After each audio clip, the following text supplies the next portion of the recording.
가난한 사람들을 위한 시대의 징표 시작하겠습니다.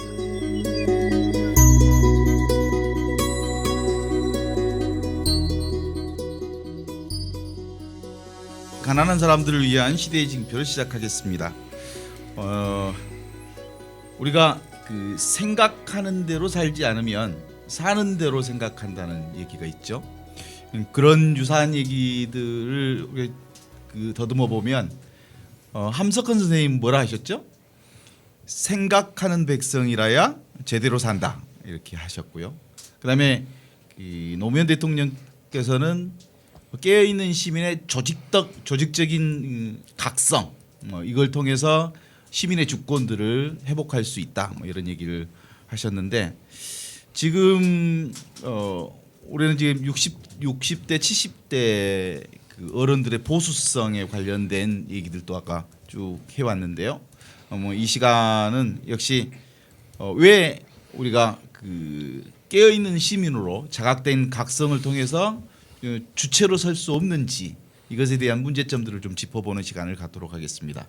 먼저 이창수 법인권사회연구소 대표님 나오셨습니다. 안녕하십니까. 네.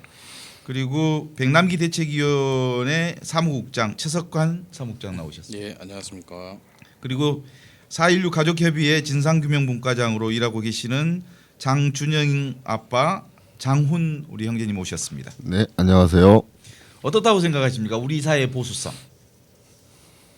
일단 보수가 지킬 게 있어야 되는 건데 지킬 게 무엇인가를 좀 생각을 하면은 사실은 자기가 지킬 거라는 게 별로 없습니다. 사회적으로 남아 있는 거 그대로 지킨다. 다시 말해서 아무 바꾸려고 하는 노력이 별로 없는 것이죠.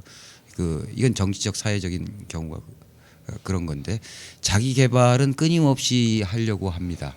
근데 사회적인 개발, 발전, 혁신 이런 것들에 대해서는 굉장히 보수적이죠.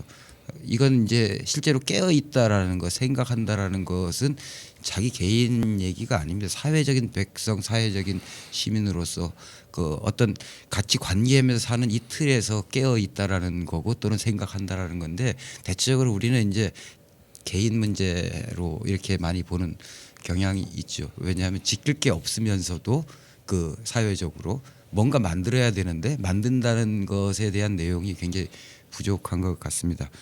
근데 그것이 큰 게 아닙니다.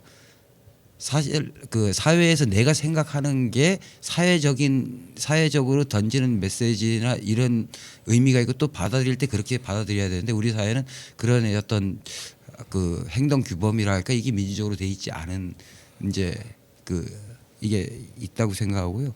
그게 이제 결국은 자기를 존중한다라는 게 남에 대한 배려다 이런 어떤 면에서 좀 멋있는 것 같지만 실제 따지고 보면 좀 틀린 나를 존중하는 하고 나의 존엄을 생각한다는 건 남도 존엄한 존재라고 생각하는 건데 자기는 뭔가 없으면서 있는 것처럼 남을 또 배려하는 이런 입장. 그러니까 수평적인 시민의식이 있다기보다는 없으면서 우리가 통상 이제 1%의 사회 또는 99%의 사회 이런 얘기를 하는데 이 함정이 있죠. 1%의 사회인데도 불구하고 99%가 왜 1%에 동조하느냐. 이제 사회적으로 정치적으로 자기는 1%인 것 같다는 착각하는 부류가 있을 거고요. 두 번째는 뭡니까? 1%에 되기 위해서 노력하는 사회 구조가 있죠. 그렇게 해야만 생존할 수 있다는 구조를 만들어내는. 그러다 보니까 뭡니까?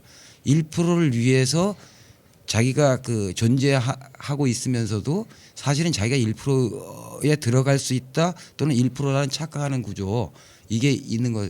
다시 말해서 보수는 한국 사회에서 보수적이라는 것은 실제로 보수할 게 있는 게 아니라 실제로는 보수처럼 행동해야 하는 어떤 구조 안에 아무 생각 없이 있는 거죠.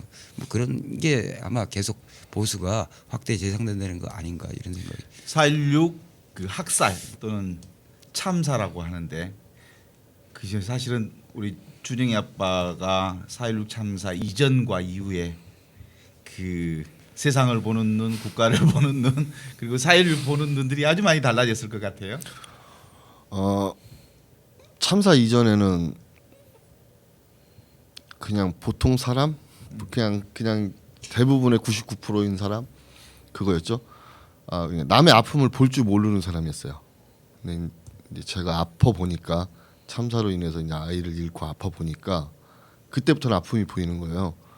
그 전까지만 해도 참사 이전까지만 해도 뭐 쌍차, 용산, 뭐 저기 강정, 그다음에 밀양 이런 그 대부분의 그 뭐 이렇게 투쟁하고 하시는 분들에 대해서 그렇게 큰 의미를 두지 않았었어요.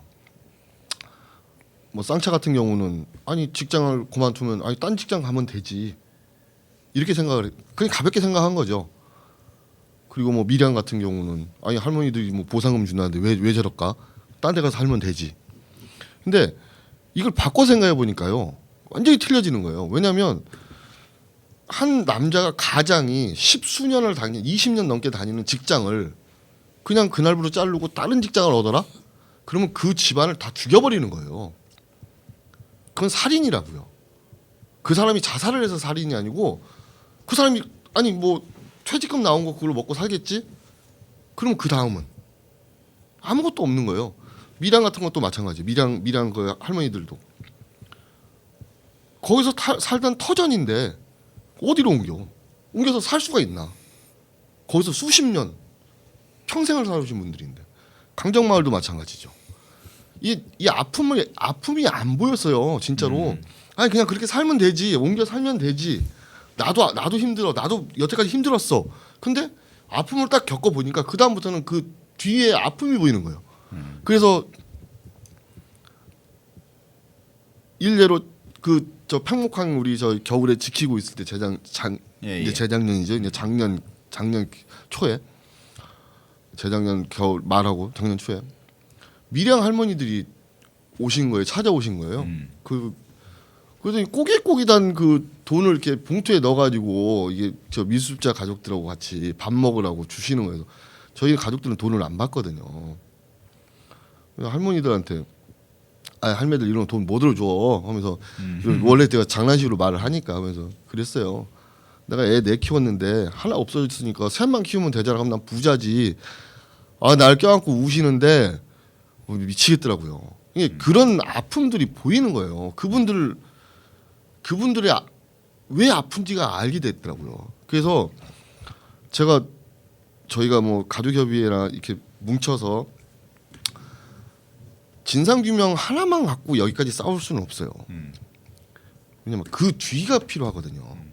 왜 세월호 참사로 인해서 우리 아이들 포함 304명이 하늘나라로 갔는데 그 뒤 그러면 이런 참사가 났어. 그러면 그 다음에는 또 어떻게 할 거야? 이런 참사 또 나게 만들 거야? 또 나게 안 만들어야 된다는 그 사명감이 생기는 거예요. 근데 오해를 하시는 분들이 많아요. 야 거기서 그냥 배보상 받고 정부에서 네가 좀 적게 받으면 되지. 왜 그거 더 받으려고 싸워? 우리는 이거 갖고 싸우는 게 아니거든요. 배보상금 받으시는 분들도 있고 또 뭐 아직 뭐 법정 투쟁 들어가신 분들도 계시고 하지만 이게 중요한 게 아니거든요. 이 후가 중요한 거예요. 그냥 우리 아이들이 그냥 아이들만 250명이에요. 250명이 그냥 하늘나라로 갔다? 그 다음에 아무것도 해놓은 게 없다? 우리가 그럼 우리 가족들이 얼마나 허탈감에 빠질 것 같아요. 진상규명을 하자는 이유 중에 하나가 제일 큰 이유가 뭐냐면 진상규명해서 책임자를 처벌하면 그 다음에는 이 책임을 안 물으려고 그건 또 안 할 거 아니에요. 아주 간단한 그 논리에서 시작되는 거예요. 이제 아픔을 통해서 이제 깨어서 세상을 보기 시작했고 그렇죠. 그리고 밀양 그리고 함께 연대하시는 분들과 만났단 말이죠. 그렇죠.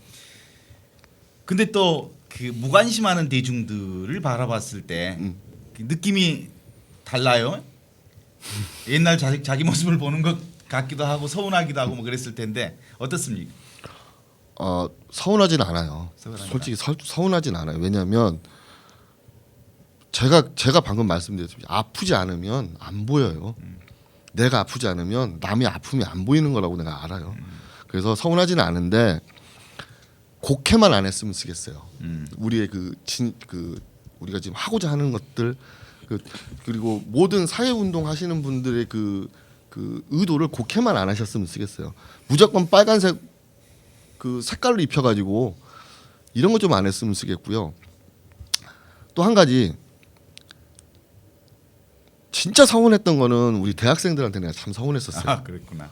왜냐하면 모든 사회 그 전에 그러니까 민주화 투쟁하고 이런 사회 운동하고 밑바탕에 대학생들이 상당히 저변에 깔려 있었거든요. 직접적인 투쟁도 했었고 또 우리 저희 학교 다닐 때 그 거의 뭐 영웅시했죠. 뭐 임종석 지금 이제 저기 지금 국회의원 예. 저거 나가신다고 했는데 부시장인데 서울시 부시장이 정무부시장이었는데 그런 분들이 우리한테 영웅이었다고요. 막 진짜 그 독재 정권에 항거하고 이런 영웅이었다고요. 근데 내가 대학생들을 모아놓고 한번 물어봤어요.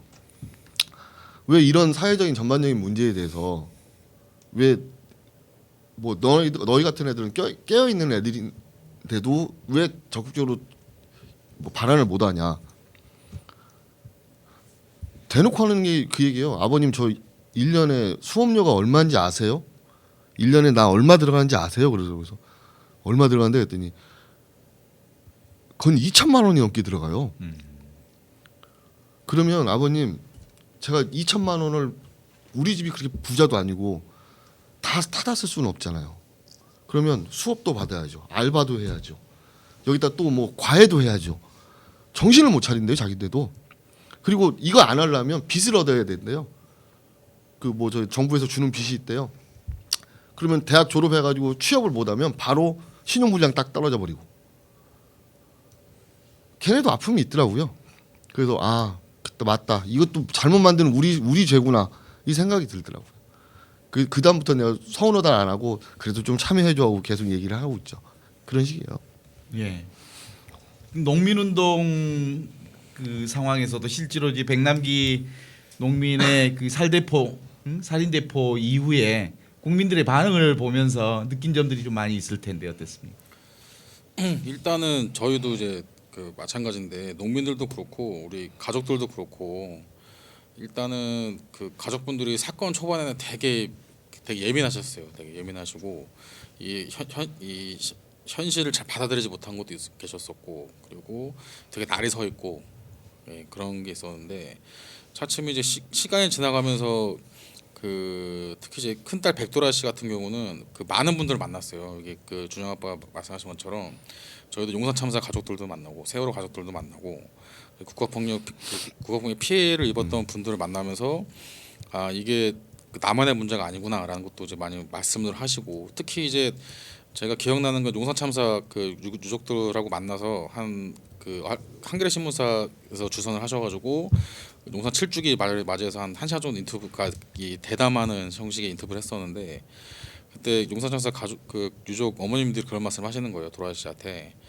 우리가 7년 전에 잘 싸워서 잘 문제를 해결했으면은 이런 내가 그러니까 딸 같은 도라지가 이런 아픔을 겪지 않았을 텐데 이런 말씀 하시는 거예요. 오히려 더. 근데 용산 참사도 보면은 법원 형사고발한 사건이 어쨌든 경찰에 면죄부로 줘버렸어요.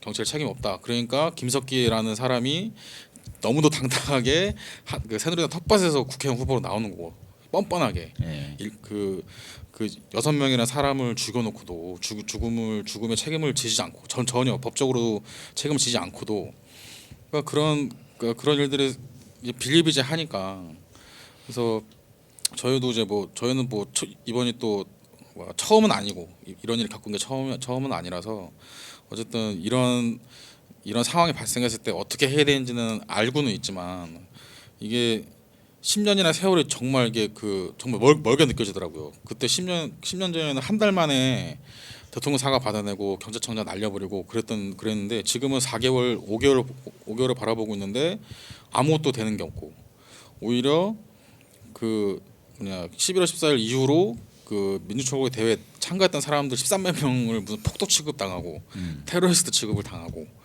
그러면서 이제 사회적 연대라는 게 얼마나 중요한 건지. 그러니까 이게 집회 아까도 경찰들이 이제 이 해산 방송하면서 집회 참가자들과 일반 시민을 구분해서 갈라치기를 하는 것처럼 이게 13만 명 하고 나머지 국민들은 전혀 별개의 사람들처럼 만들어 버리는 거예요. 이게 세월호 유족들도 그렇게 그런 식으로 고리 분리시키는 작업을 계속 하는 거고 정권이 그런 것처럼 누구나 그러니까 13만 명 중에 물대포를 맞은 거는 백남기 선생이 한 분이지만 13만 명 중에 누구라도 맞을 수 있었거든요. 누구라도 맞아서 진짜 그렇게 죽음에 이를 수도 있는 상황이었던 거고 세월호의 단원고 학생들이 아니라 다른 학교 학생들이 수학여행 그 배를 탔으면은 그 학생들이 또 피해자가 되는 거였고 이게 국가 폭력이라는 것은 당장 내 눈앞에 보이진 않는 거지만 언제라도 내가 당사자가 될 수 있다 이런 마음들이 사람들 특히 이제 뭐 좀 상식과 의식적으로 이 나라를 걱정하거나 이 뭐 잘못된 것에 분노할 수 있는 사람들이라면 그런 사회적 연대 의식하고 그다음에 이거는 이 아픔 나눠야 된다라는 것들이 저는 그게 한 10년 사이에 많이 없어진 것 같아요, 되게. 예, 10년 사이에 그러니까 제가 전원철 열사 싸움 투쟁을 할 때 저도 그때 대학생이었거든요. 대학생이었는데 그때 12월 한 달 내내 그 엄청 추웠는데 막 노숙을 하면서 청와대 앞에 막 그 버스 건설 버스 앞에 기어 들어가가지고 자면서 싸웠을 때 하루에도 막 저희가 그때는 장례비가 필요 없을 정도로 모금도 많이 됐었고 그러니까 온갖 군대에서 연대 요청이 연대 손길이 있었고 그랬는데 그리고 사회적으로 되게 큰 반향이 있었고 그랬으니까 대통령도 사과하고 경찰청도 날릴 수 있었는데 지금은 딱 고립이란 말 있잖아요. 딱 민주초기 대회 13만 명. 그 사람들은 되게 진짜 무슨 저 보수적인 사람들이 얘기하는 것처럼 직업 운동꾼, 폭도, 데모만 하는 사람, 데모를 직업으로 하는 사람들. 예, 이런 게 너무 그러니까 사회가 전반적으로 퇴행됐다는 생각이 드는 거예요. 예. 예. 사회적 무관심 이런 부분들이 근본적으로 자유인으로 살 것인가 노예로 살 것인가를 결정하는 부분들일 텐데 철저히 길들여져 있는 우리의 그 무관심은 노예한 형태가 아닌가 싶기도 하는데 첫 번째로 노예 형태를 한 몇 가지로 구분한다면 철저히 권력에 복종하는 것, 두 번째로는 권력의 중간 지점에서 마름 역할을 하면서 권력자 행세를 하는 것, 세 번째는 그 권력에 위험하지 않는 방식으로 권력에 적응해가는 과정들, 이런 것들이 그 노예로 길들여지는 과정이라고 볼 수 있을 텐데 상당한 정도로 우리가 이게 주인이면서도 주인 행세를 하지 못하고 노예로 길들여지는 우리 사회의 흐름들이 실제로 어디서부터 온 것인지 좀 이렇게 우리가 좀 따져볼 필요가 있지 않을까 싶어요. 일단 노예화와 사회화는 비슷한 것 같아요. 종이 한 장 차이인데 그 어디에 그러니까 주체적인 자기 시민으로서 다른 사람과 관계하는 그리고 어떻게 평화나 발전을 공동의 문제를 해결할 것이냐 이런 건 사회화겠죠. 그렇지만 기존에 있던 것의 하부 구조로 이 구축돼 나가고 그쪽에 편입되는 과정이 노예화일 건데 대한민국 사회는 이 노예화가 일상화되는 정치적 책임이 일단은 많다고 생각합니다. 정치 구조가 뭐냐면 아까도 김석기 얘기를 했지만 후한무치 사람이 죽었고 자기가 관련이 있는데도 떳떳하게 그 정치 권력을 추구하고 그것을 또 가능하게 하는 어떤 정치 집단이 새누리당이라는 집단이 있죠. 이 후한무치라는 게 사회적으로 볼 때는 개인적으로는 이제 후한무치고 아주 타락한 인간이라고 얘기하지만 사회적으로는 불건전한 이 사회의 불건전성이 존재하는 거고요. 정치적으로는 무능력 이것을 시정할 수 있는 무능력과 시정할 수 없는 무능력과 무기력이 만연돼 있는 거고 그다음에 이제 전반적으로 어떤 면에서는 거의 사악하기까지 한 이런 구조가 있죠. 이게 근데 정치가 정치 권력이 그렇게 만들어낸 구조들이 있고 이런 면에서 사실은 시민사회 또는 시민의 각성 또는 각성된 시민들이 시민사회를 구축하는 게 중요한 의제인데도 불구하고 여기서 이제 고립되는 게 있죠. 저는 이 고립되는 문제가 일단 아까 말한 정치의 사악함 이런 것이 노예화를 시킨다는 것도 있고 또 그들이 추구하는 어떤 여러 가지 언론의 장치 종편이라든지 어떤 전술이라든지 갈라치기 하는 이제 이런 연대를 무화시키는 이런 여러 가지가 있지만 좀 다른 측면에서 보면은 피해자 또는 이제 우리가 약자 또는 아픔 이런 문제를 사건 중심으로 너무 우리가 이해한다. 한국 사회에서 대다수가 아픔 없는 사람 없습니다. 근데 언론화되지 않거나 기사화 될 만한 것이 아니면 아픔이 없는 것처럼 스스로도 그렇게 행동을 하고 사실은 누구나 아픔을 갖고 있는데 그 아픔에 대해서 돌아보지 않는 거죠. 예를 들면 우리가 이제 그 IMF 터졌을 때 또는 그 이후에도 정리해고가 부도가 나고 정리해고 나고 자살을 하고 이런데도 사실은 정치권의 비판만 했지 그 사람들 아픔이 진짜 무엇인지 돌아보려고 했느냐. 아까 그 우리 최사무 국장님도 말씀하셨지만은 다 내가 그렇게 될 수 있는 건데라는 생각이 없는 거죠. 이건 뭐냐면 심각하게 연대 의식이 없는 거죠. 이 연대라는 게 뭐냐면은 협력하고 다릅니다. 협력은 가진 쪽에서 서로 공동의 목표 때문에 주고받고 하는 겁니다. 근데 연대는 없는 사람이 남의 문제가 자기 문제로 하나가 다치면은 모두가 다친 걸로 인식하는 거거든요. 일치단결이 연대인지 솔리데리티라는 의미가 일치단결한다라는 의미고 그것은 뭐예요? 없기 때문에 일치단결하고 이런 건데 이게 연대 의식인데 주고받는 걸로 생각해요. 네 이거 도와주면 내가 이거 하겠다. 이 거래식. 사실 경제주의와 청산주의가 아까도 말했지만 이 청산주의적 방식이나 이런 게 너 배배상 받으면 그뿐 아니냐. 이걸로 끝난다. 이건 뭐냐면 아픔에 대해서 이해하는 방식이 굉장히 틀린 거죠. 첫째는 아픔을 이해할 때 정리해고 또는 이제 그 세월호 참사에 무슨 아픔이 있다 하면 당사자로서의 아픔 얼마나 심각하고 또는 그 기존에 있던 것을 잃은 거잖아요. 그 아픔을 생각해 그건 아픔을 생각한 게 아닙니다. 제가 생각할 때 기존에 있었던 게 아픔이 없었다는 전제죠. 실제로 내가 그러면 이제 그 아들을 안 잃었으면 그 전에 행복했느냐 우리 사회에서. 별로 생각. 그러니까 별로 안 해본 것 같은데. 정리해고 안 됐을 때 내가 행복했느냐? 구조적으로 아닌데도 그 아픔은 아닌 거예요. 정리해고만이 이제 부각되는 거죠. 이를테면 그러다 보니까 뭐야? 그게 청산주의적 방식이라는 거고 드러난 거의 방식. 거기서 중요한 것은 제가 생각할 때는 저겁니다. 그 이 정리해고 된 사람이 기존에 자기가 직장 댕긴 20년 그것 때문에 더 그 다운그레이드 되는 자기 생활 조건이 이거 아픔입니다. 근데 중요한 것은 자기 문제를 누가 돌아볼 거냐. 자기를 누가 직장 동료 어제까지 직장 동료가 자기를 더 이상 볼 거냐.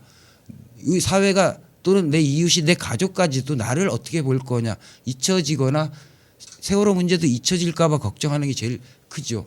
이 문제가 해결도 안 됐는데 이게 연대의식이죠. 사실은 하나의 그 주체들 그 인격체라는 존엄이라는 존재에서 그것을 기억해 줄 이게 사회를 살아가는 사람들의 사실 연대 방식이 기억해 주고 그것이 대화하는 거죠.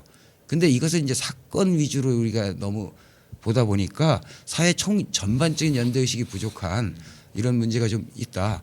그래서 중요한 것은 내가 존엄하듯이 다른 사람도 존엄하고 그럴 때는 잊으려고 안 해야 되는 겁니다. 이런 노력이 없는 사회가 불건전한 사회고 아까 말씀하신 이제 노예화를 촉진하는 사회 그리고 그 핵심에는 뭡니까?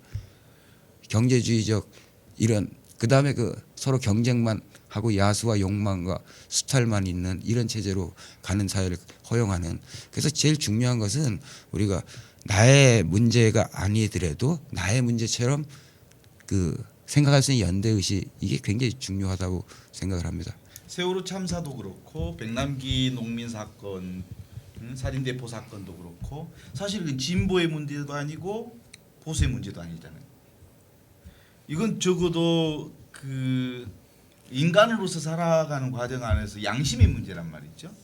그런 점에서 그 선생님 사실은 우리 사회 양심적 보수와 양심적 우익이 있습니까? 저는 뭐 보수 우익은 우리 사회에 없다.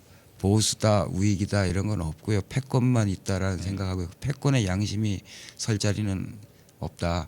쉽게 말하면 좌우를 나누기 전에 그러니까 이념으로 재단하기 전에 먼저 사람됨을 생각해야 되는데 사람됨이 우리 사회에서 아마 과거 사회에서 그 보수적 그 봉건적이긴 해도 가장 그 욕이 아마 이 무도한 놈 이건 도리가 아니다. 이게 가장 큰 욕인데 이게 아무 의미가 없는 사회가 됐습니다. 양심을 어떤 양심 갖고 판단하는 사회가 아니라는 거죠. 이런 사회에서 그 양심적 보수 뭐 이런 걸 논하는 것 자체가 문제가 있다. 오히려 보수가 아니라 양심적이냐 아니냐 이렇게만 나눠 보면은 사실은 오히려 그게 보수인 거지. 나머지 부분은 대체적으로는 보수를 가장한 그 이 패권 세력 또는 자기 이익 세력 뭐 이런 것이죠. 그래서 저는 뭐 기본적으로 양심적 보수다 이것은 그냥 현란 언사다 예, 예. 이런 생각을 좀 합니다. 그 현장에서 만나는 사람들 중에 사실은 세월호와 함께하는 많은 분들이 있죠. 네. 지금도 함께하시고 계시고 어떤 분들이 주로 함께하고 있는 부류들로 지금 엮어져 있습니까?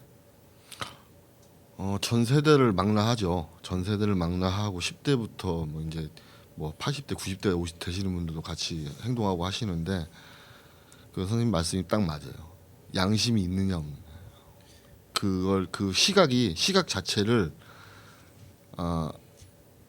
같이 하시는 분들을 보면 대부분이 아주 극단적으로 가고 싶어도 갈 수가 없는 분들이에요. 왜냐하면 이게 내면에 깔려 있어 양심이. 그래서 계속 같이 하시는 분들은 솔직히 말씀드리면 그렇게 강성이 아니에요. 부드러워요. 부드러운 분들이 더 계속 같이 하시는 거예요. 근데 반대로 지금 선생님이 말씀하신 게 반대로 보면요. 합리적인 진보도 한 명도 없어요. 제가 생각해도 그래요.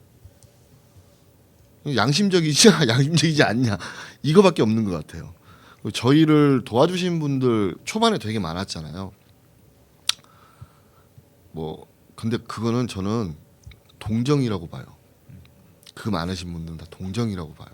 아 불쌍하다 그렇게 보거든요. 불쌍한 거 싫어해요. 저희가 왜 불쌍해요? 그냥 자식 잃은 거 불쌍하다. 뭐 갈 때 되면 다 가는 게 사람이에요. 하지만 이걸로 인해서 어떻게 좀 더 이루어낼 것이냐가 중요한 거거든요. 준영이 아빠 힘받는 감동 사례.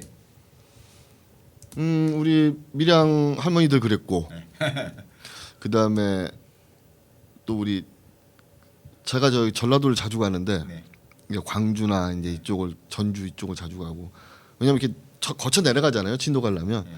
자주 가는데 저는 근데 저기를 잘 안 갔어요. 뭐냐면 간담회를 잘 안 가요. 왜냐면 뭐 나름대로 바쁜 일도 있고 또 일정당 또 가면 또 많이 울어요. 또 나름대로 제가 뭐 아들 생각하다 보면 울어서 아직까지는 그래도 강한 아빠 하고 싶어서 자주 안 가는데 그런데 가다 보면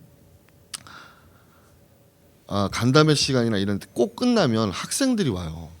고등학생들이 와가지고 한번 꼭 안아주고 울면서 그러면 나 주체가 안 되는 거야 나도. 근데 왜냐면 그런 아이들이 알아준다는 게 난 되게 고맙더라고요. 꼬망이들 아이들이 우리 작년에 도보했을 때요.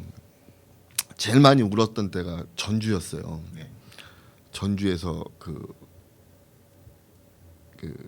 어떤 대학생이 이제 원광대학교 다니는 대학생인데 대학생이 이제 우리 이제 아버지 어머니들의 시를 써줬어요. 아직도 간직하고 있는데 제가 우리 아들한테 해주고 싶은 말을 거의 다 썼어요.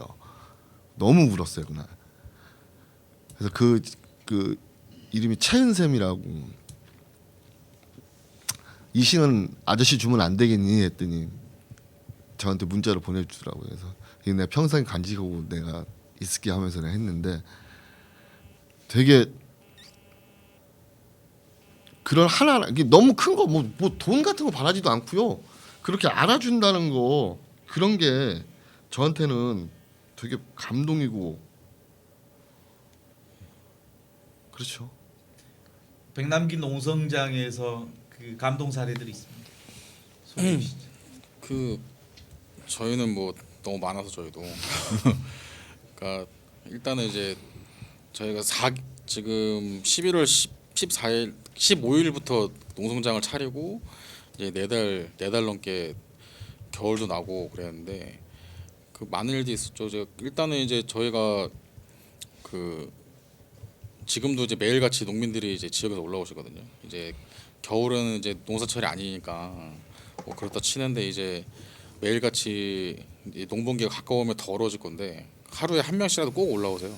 그거부터 시작을 해서 농성장 지켜준 많은 분들하고 얼마 전에는 이제 그 제가 아까도 사회적 연대 이 얘기를 했는데 그 농성장 앞에서 한참을 그냥 왔다 갔다 하시다가 이제 눈치를 막 보시다가 저랑 눈이 딱 마주쳤는데 그때 딱 들어오시는 거예요. 갑자기 들어오셔가지고 주머니에서 꼬깃꼬깃한 봉투를 이제 저한테 주시면서 그 혹시 백남기 선생님 그 자리가 어딘지 아냐고. 근데 전 지금도 면을 한 번도 안 했거든요. 너무 그 들어가는 게 너무 죄송스럽고 너무 제가 마음이 아파가지고 그랬는데 저도 자리를 잘 몰라요. 어디 중환자실에 그 서울대병원 중환자실 되게 넓은데 그러면서 그 어머니께서 나도 중환자실 환자 보호자인데 앞에서 그 사모님하고 따님 보니까 너무 가슴이 아파가지고 그러니까 나도 이제 그 중환자실 환자가 있다 보니까 그 환자 보호자로 있다 보니까 너무 마음이 너무 아픈데 해줄 게 없어가지고 돈이라도 주고 가겠다 이러면서 이제 근데 가족분들을 못 찾아가지고 그날 가족분들 안 계셨거든요 중환자실에. 그러면서 저한테 자리를 물어주면 봉투를 주시더라고요 꼬깃꼬깃하게. 그래서 꼭 무슨 안면이 있는 것도 아니고 그다음에 무슨 관계가 있는 것도 아닌데 그냥 단순하게 중환자실에 같이 누워 있다는 것만으로 이분이 걱정되고 막 그 미안하다 하면서 봉투를 주시고 가시는 거예요. 그러니까 그런 사례가 되게 많았어요. 그래서 진짜 지나가다가 그냥 뭐 고생한다면서 막 밥을 해주시는 분들도 계시고 특히 이제 뭐 같은 아픔을 겪고 아까 말씀드렸지만 용사자매 가족들이나 세월호 가족들부터 해서 특히 우리 그 가족 저희 가족들한테 되게 힘이 많이 됐거든요. 특히 세월호 가족들이 저 도보순례 할 때도 그랬고 그래서 그러니까 아픔을 아는 사람들끼리 아픔 나누는 것 그걸 뛰어넘어서 사회적으로도 이게 나의 아픔이 다른 사람의 아픔이 나의 아픔이 되는 것 그게 정말 저는 중요하다고 생각을 하고 그러니까 우리나라 한국 사회의 그러니까 특히 현대 상황을 보더라도 큰 정치적 격변기에는 꼭 시민들의 행동이 있었거든요. 엄청나게. 그래서 4.19도 그렇고 5.18도 그렇고 87년도 그렇고 그다음에 뭐 가까이 있는 광우병 그때도 그렇고 그럴 때 어쨌든 그런 격변기에 시민들의 엄청난 참여가 있었고 그리고 그걸로 이런 파생된 사회적 변화가 있었고 그랬는데 저는 그게 다시 올 거라 생각을 해요. 저는 그런 막 세월호 투쟁을 하면서 특히 작년 1주기도 그렇고 올해 2주기도 그럴 건데 세월호 투쟁을 보면서 다시 한번 뭐가 곧 오겠구나 그런 정말 시민들의 참여가 다시 한번 이 세상을 이 나라를 사회를 조금 바꿀 수 있는 그 힘이 한번 더 모아지겠구나라는 걸 세월호 싸움을 보면서 그리고 저도 세월호 싸움을 같이 하면서 느꼈었거든요. 그래서 저는 그런 것들이 그러니까 작은 모습들이고 파편화되고 아직 잘 모아지지 않는 모습들이지만 그런 감동을 그런 시민들 아직도 있다는 거는 우리가 대학로에 그런 분들 안 오셔서 그런 거지 광화문에 안 오셔서 그런 거지 전국 어디에나 그런 마음들이 있다고 생각이 들어요. 그게 언젠가 다시 모일 때가 올 거라고 생각이 들고요.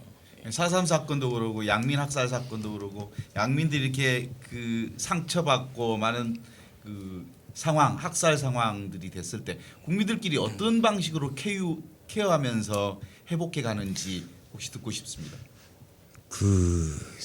이 연대 의식이 있고 이제 같이 그 동정이 아니라 공감하고 그다음에 이제 이 무언가를 해결하고 이게 사실은 굉장히 중요한데 무언가를 해결한다라는 게 당사자도 그렇고 저는 이제 동시대에 살아가는 같은 사람이다. 그리고 이 시대에는 우리가 그러니까 역사도 내가 여기에 주요한 액터가 아니었고 권력자가 아니었지만은 이 시대에 살았다는 게 내 책임 중에 하나라는 이 의식이 이제 그래서 저는 이제 중요한 게 과거에 누가 훌륭했다도 중요하지만 이 시대에 살아가는 사람들의 그 어떤 동시대 사람이라는 연대 의식 이게 굉장히 중요하다고 생각하는데 이 연대 방식을 조금 고민해 보면 저는 옛날에 그 어떤 시민 행동 같은 이런 게 크게 나타날까 약간 퀘스천 마크 변한 환경이 있다는 겁니다. 연대하는 방식을 저는 잘 모른다고 생각해요. 왜냐하면은 이게 교육이 안 되는 한 또는 이게 공감이 안 되는 한 안 된다고 생각하는데 어느 날 갑자기 우리는 돈으로 해결하는 부채의식이 있습니다. 세월호 문제 해결을 못했고 이거 못했고 이거 돼야 된다는 생각이 있는데 돈을 내는 순간 그 다음부터 내가 마음의 위안을 걷고 그거 잊어버리고 일상에 돌아가는 그러니까 또 돈만 요구합니다. 후원금 달라고. 저는 연대하는 방식은 이것은 당연히 이렇게 그 좋은 의미의 그런 분들이 건전한 상식으로 이 공감해서 이렇게 하는 것이지만은 그 이전에 돈보다는 농성장에 왔다라는 것, 자기가 글 한 번 썼다라는 것, 그 다음에 그 문제를 기억하고 누구하고 대화했다라는 것, 이게 연대하는 게 더 중요한 거 아니냐. 이게 이제 연대하는 방식이 굉장히 중요한 거다. 그래서 뭐 이번 총선이든 뭐든 이런 것도 이런 문제를 얘기할 때 이게 이슈가 되든 안 되든 내 의사를 표현하고 그 연대를 표현하는 방식, 이게 굉장히 중요하다.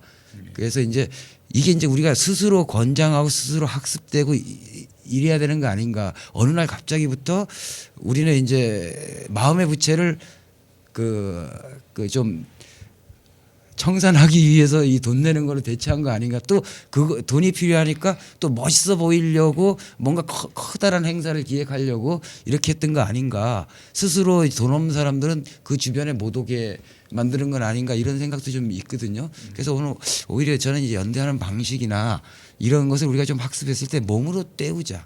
글을 쓰든 누구와 대화를 하든 현장에 같이 가든 이게 그래도 고전적이지만 이게 기본이고 우리 사회가 기본부터 이게 뭐가 되는 거 아니겠나, 이런 생각이 좀 듭니다. 우리 안에 어떤 두려움들이 있어요. 그러니까 우리 사회에서 자기 의견을 말하면 손해반 보는 사회, 자기 주장을 얘기하면 찍히는 사회, 그리고 자기 조직 안에서 부패나 부패 고리를 발견했을 때 그것을 고발하면 보호받지 못하는 사회, 그리고 양심적으로 행동하면 왕따 당하는 사회, 이런 분위기들이 사실은 자기 얘기를 정확하게 내지 못하는 방식의 형태로 흘러갔고, 그게 어떤 부분을 국민주권을 제대로 지키지 못한 상태로까지 온 것은 아닌가, 이것이 지금 헬조선 상태로까지 온 건 아닌가 하는 생각이 들거든요.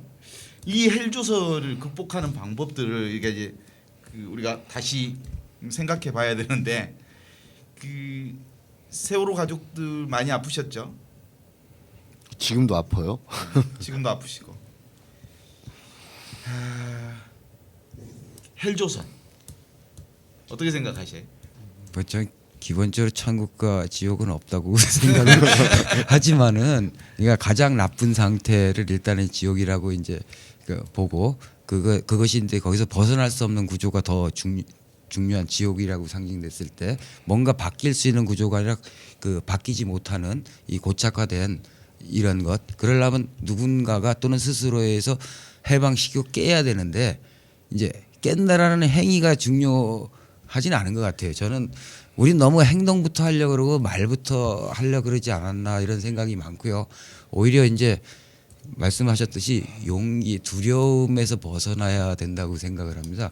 우리 스스로가 두렵지 않고 두려움 없이 용기를 낼 수 있는 그 격려고 관심이고 공감이죠. 저는 국민이 나를, 대다수의 99%가 이 정치적으로 표는 이상하게 찍어도 그 대다수의 저변에는 사실은 두려움 때문에일 수도 있고 여러 가지 있는데, 여전히 나와 같은 사람이다라는 이 애정과 함께 용기를 갖고 서로 격려하는 이런 게 굉장히 중요하지 않을까. 두 번째는 사실은 그건 드러나야 됩니다. 마음속에 있는 건 아닌 것 같고요. 드러나는 것이 특히 이제 사회적으로나 정치적으로나 우리가 사회 공동체에 살고 정치 공동체에 사는 겁니다.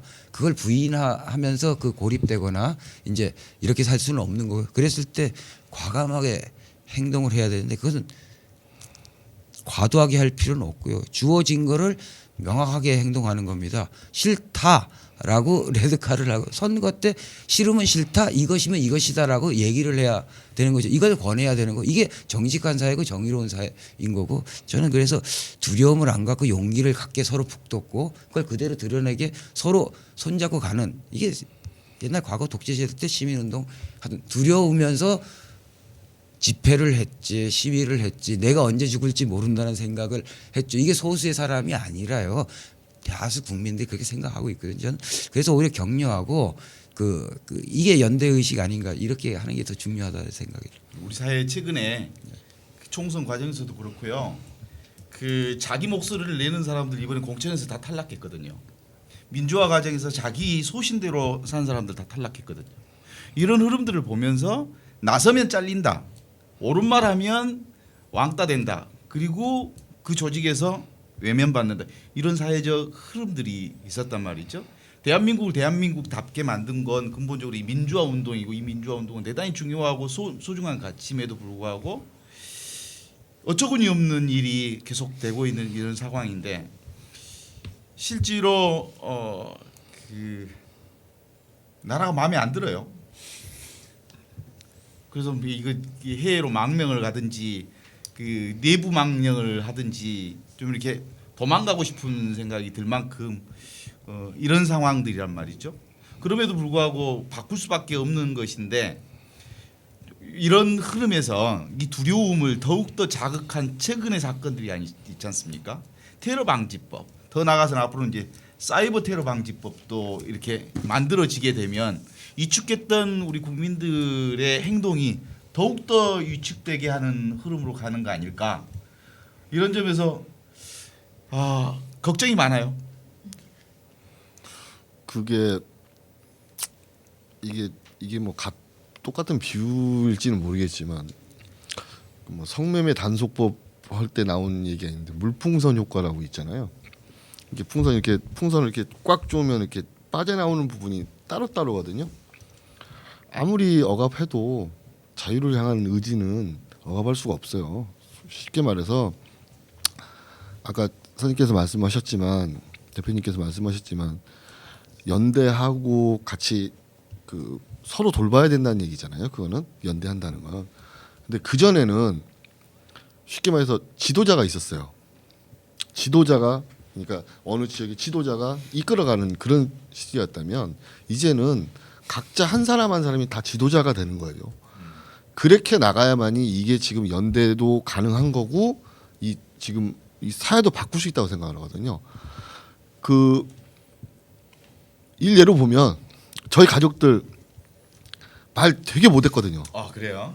네, 진짜로 못했어요. 준영이 아빠 말 잘하는데. 아니 뭐 저야 뭐 이제 장사를 했으니까 어쩔 수 없지만 이제 저희 어머님 아버님들 재작년 이제 겨울부터 이제 저희가 그 간담회 투어를 다니기 시작했는데 맨 처음에 가서는 울기밖에 못했어요. 지금 가면 각자 어디다 떨어져놔도 다 자기 얘기를 할 수 있어요. 두려우며 하다 보면 다 없어지는 거거든요. 근데 제가 왜 여기서 이 말씀을 드리냐면 연대를 하는 건 각자가 주권이 서야 연대가 되는 거잖아요. 내가 나를 사랑해야지만이 딴 사람도 사랑할 수 있거든요. 네네. 그러면 중요한 말씀하신. 각자가 그러면 나를 사랑하면 내가 대장이 되는 거고 내가 이끌어갈 수 있는 거예요. 대장이 한 명이 있는 게 아니죠. 정부에서 제일 싫어하는 게 그거거든요. 우리 가족들이 팽목항에서 그렇게 탄압을 받으면서도 팽목항에서 살아남았던 이유가 뭐냐면 그때는 대표를 우리가 없애버렸어요.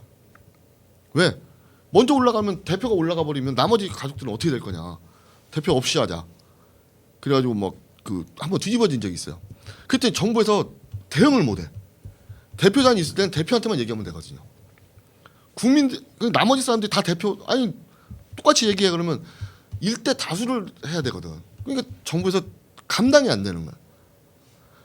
지금 연대하고 지금 계속 목소리 내고 지금 우리가 하는 일들이 잘못됐다고 생각하지 절대 안 해요. 저는 물론 위축이 돼 있고 또 정부는 더 위축시키려고 노력하겠지만 개개인 하나하나가 전부 자기가 대장이라고 생각하고 내가 이 조직을 이끌어가 나 혼자의 조직이라도 이끌어가 나 혼자 묵묵히 걸어가 그런다면 정부에서는 절대 다 막을 수 없어요. 그렇게 생각합니다. 그게 민주사회죠 사실은. 그러니까 그래야 사실은 머슴들이 자기 역할을 하는 건데 사실은 저는 이제 아까 그 말씀하신 테러 방지법이나 사이버 테러 방지법이 이제 만들어질 이제 이런 문제와 관련해 갖고 그 머슴들이 지도자 역할을 한다는 거예요. 이를테면은 자기 할 일 하면 돼. 테러 방지법 못 막았으면 그걸로 책임져야 돼요. 그러니까 책임을 여러 방식으로 지겠지만 그런 자세가 있어야 돼요. 근데 뭐야 나는 이게 아니라 다른 거야라든지 또는 이제 그러니까 우리가 잣대를 얘기할 때 권력을 가졌으면 권한이 있는 만큼 책임이 있지 않습니까? 그 책임을 지우는 게 민주주의예요. 그런데 사실은 나한테 우호적인 말 한마디 해줬다. 나하고 관련이 있다. 이거는 사실은 그거하고는 전혀 상관이 없는 거예요. 사회적인 역할에서 그분들 역할이 있는 거고 정치 공동체에서 내 주권을 이렇게 위임했을 때는 그 역할이 있는 건데 거기에 대한 명확한 책임을 물어야 되는 거고요. 그래서 모든 선거는 책임을 묻는 선거지 그걸 안 했을 때 테러 방지법, 사이버 테러 방지 계속 그렇게 가는 거죠. 그래서 뭐니 해도 새누리당 테러 방지법 요즘엔 비상사태 굉장히 많지 않습니까? 비상상태죠. 사태라고 안 그러고 말은 또 정확하게 했어요. 그러니까 입법 비상상태. 예?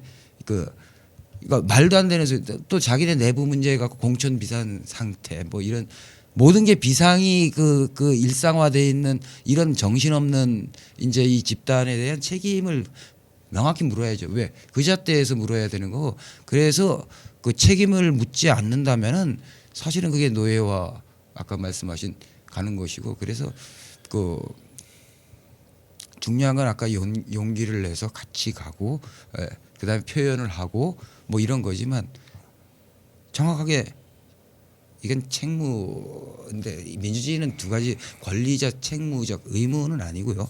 책무적 당연히 내가 책임을 지려는 자세의 어떤 시민으로서 이게 있는데 왜 민주주의 공동체가 무너지면 자기도 방조자 중에 한 사람으로 되는 거기 때문에 거기에 책임을 당연히 물어야 된다고 생각을 합니다. 국민주권 제대로 행사하기. 예. 근데 선생님 그 방금 말씀하신 것 중에 슬픈 얘기가 있었어요. 예. 책임을 묻는 선거를 해야 된다고 하잖아요. 예. 우리는 언제나 희망을 보는 선거를 할 수 있을까요? 맨날 책임만 묻다 끝나. 그거 제가 약간 전제가 다른데 정치를 바라볼 때 저는 정치권이 권력을 가졌다고 입법을 통해서 공식화되는데 그 사회에 그 법을 통해서 공식화되는데 그것만을 정치를 바라봤을 때 국민은 노예가 된다라는 생각이 있습니다. 실제로 내가 책임 묻는 것은 너는 나의 밑에다라는 그러니까 공식화되는 거는 그 사회의 전반적인 그 상식을 공식화하는 것이지 특정 세력의 어떤 자기네 이해를 공식화하는 게 아니다라는 전제가 좀 있습니다. 그래서 희망을 얘기할 때 내가 책임을 물으면 당연히 내 책임에 맞는 사람들 모습을 쓸 수 있는 거다. 그건 역설적으로 그게 희망인 것이지 오히려 이제 계속 아까 말한 이제 선거가 주는 주어진 객관식 답에 내가 원하는 후보가 아닌 이제 이거에서 찍는 선거에서 희망을 얘기한다는 것보다는 오히려 책임을 물어주면 또 분명하게 책임을 물어질 그런 게 가능한 구조일 때 사실은 희망이 있는 거죠.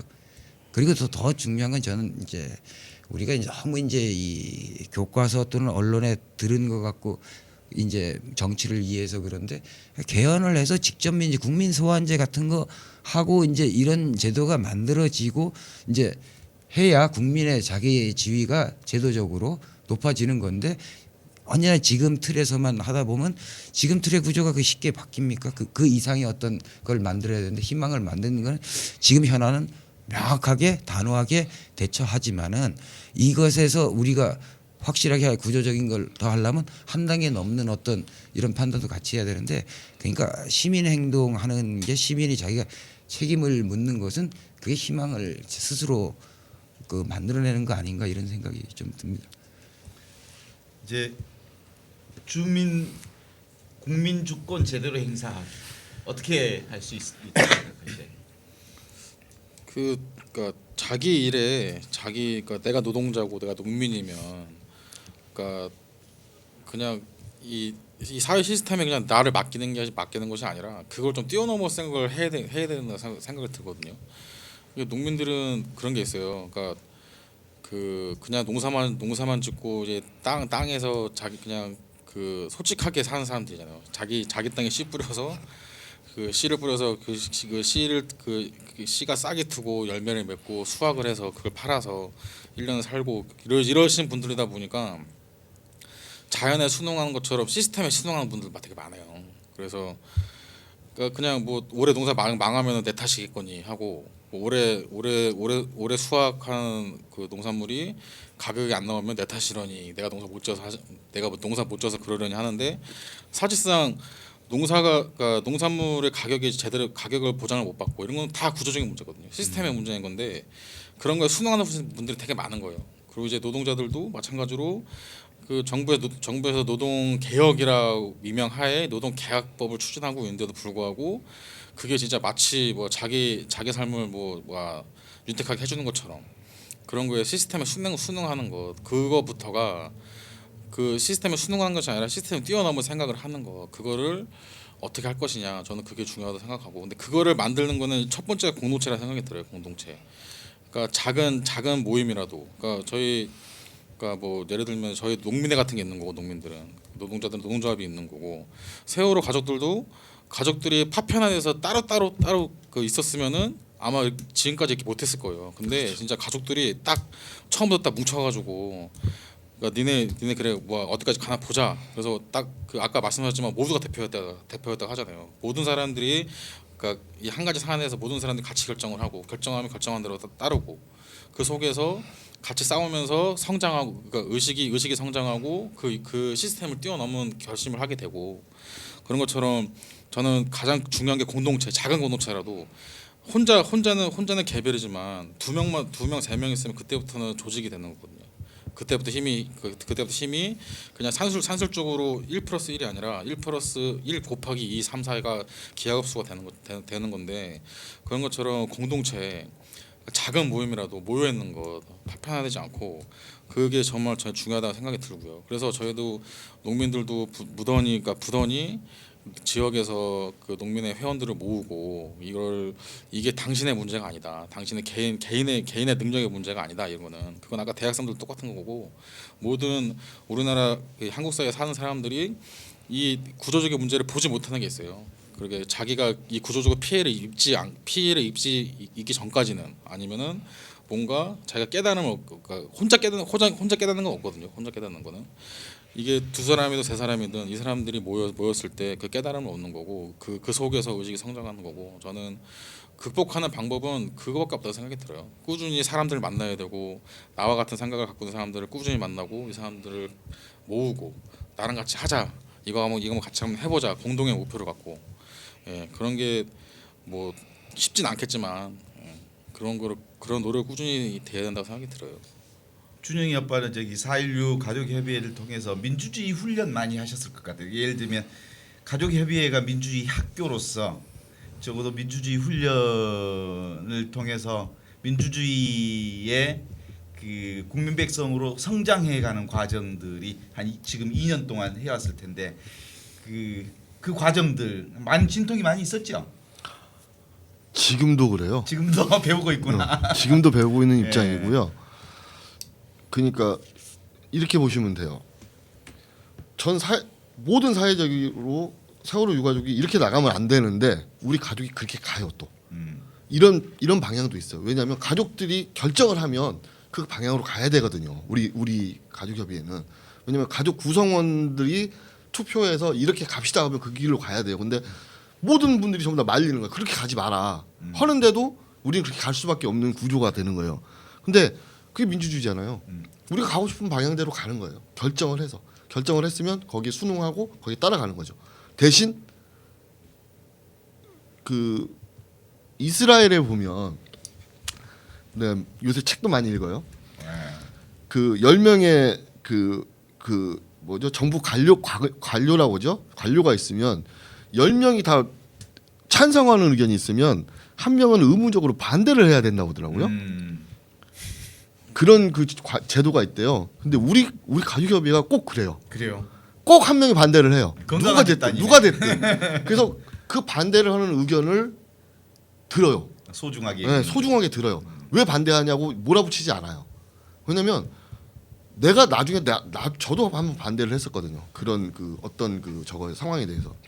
그러면 내 의견을 갖다가 무시하는 게 아니고 다 들어요. 듣고 나를 이해를 시키려고 노력을 해요. 다수의 사람들이 이래서 이렇게 돼 이렇게 돼. 근데 이게 또 뒤집어져요. 또 내가 그 사람들도 이해를 시킬 수도 있어요. 그 뒤집어진 경우도 있어요. 이런 식의 그 뭐랄까 그러니까 모든 게 다 오케이만 된다고 다 되질 않는다고 생각하거든요. 건강한 반대도 있어야 된다고 생각하거든요. 그게 이제 그 내용도 있겠지만은 그 룰이에요. 룰. 하나의 의견도 같이 얘기를 하겠다라는 이 룰 이게 더 중요한 거지. 그건 이제 공동의 경험과 공동의 비슷한 경험과 비슷한 이제 목표가 있기 때문에 가능한 건데 이제 사회 집단은 다른 관심과 이제 복잡하잖아. 이를테면 복잡했을 때 룰을 깨는 게 사실은 굉장히 문제죠. 그 룰이라는 게 법전에 만들어진 룰이 아니거든요. 그건 경제적인 효율성 문제예요. 그러니까 누군가 결정을 해야 되니까 3분의 1, 3분의 2 뭐 과반 뭐 이렇게 정해 놓은 것이지 실제로는 사회 문제에서는 그 룰이라는 건 소수자가 승복할 때까지 사실 논의가 되는 이 룰 이것이 사실 정치 문화에도 영향을 미치고 이렇게 가야 되는데 이 민주주의 훈련을 얘기할 때 이 룰을 깨고 그 표결을 하는 게 민주주의다 이런 식의 이제 이런 사고가 굉장히 잘못된 사고. 그래서 오히려 건강한 것은 우리가 이견이 있다가 중요한 게 아니라 그 이 이견이 있을 때도 끝까지 토론해서 어느 정도 이 합의를 이끌어내려는 노력 이런 룰이 이제 굉장히 중요하고 저는 그게 이제 민주주의 아주 본류다. 우리는 네. 민주주의 내용 갖고 얘기를 하기보다는 일단 그 기본적으로 이건 깨지 말자라는 어떤 선이라는 건 배제하고 가지 말자. 우리 사회에 누구도 배제하고 가지 말자라는 이런 그래야 공동체가 형성이 되는 것이죠. 근데 우리 사회에 특히 정치는 그 배제하는 게 그냥 일상이 됐죠. 이를테면 그리고 그것이 마치 정치의 본류인 것처럼 이제 얘기된 본말이 전도된 이런 상황에서 오히려 민주주의 훈련을 받을 집단들은 사실 오히려 정치 하던 분들이 좀 받아야 되는 거 아니냐 이런 생각이 듭니다. 민주주의 훈련을 받을 집단은 사실은 거기죠.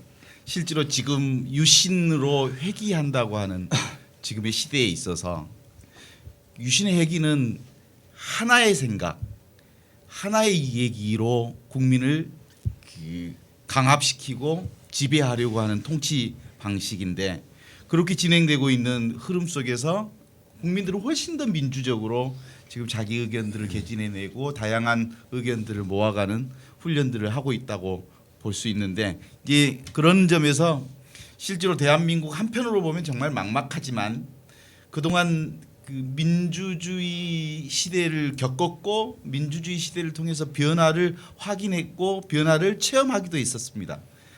그런 점에서 대한민국은 어떤 점에 있어서 변화시킬 수 있는 잠재력도 충분히 있다고 보는 거죠.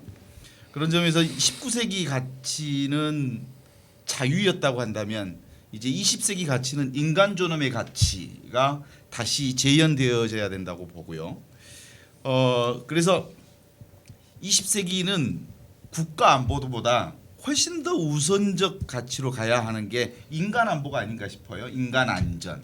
인간이 훨씬 더 풍요롭고 행복하게 살 수 있도록 안전을 추구하고 안보하는 방식. 국가 안보보다 인간 안보가 우선된다. 그래서 인간의 존엄을 추구해야 한다. 이런 생각을 하면서요. 스스로 생각하고 판단하고 행동하는 존재가 바로 존엄한 존재다.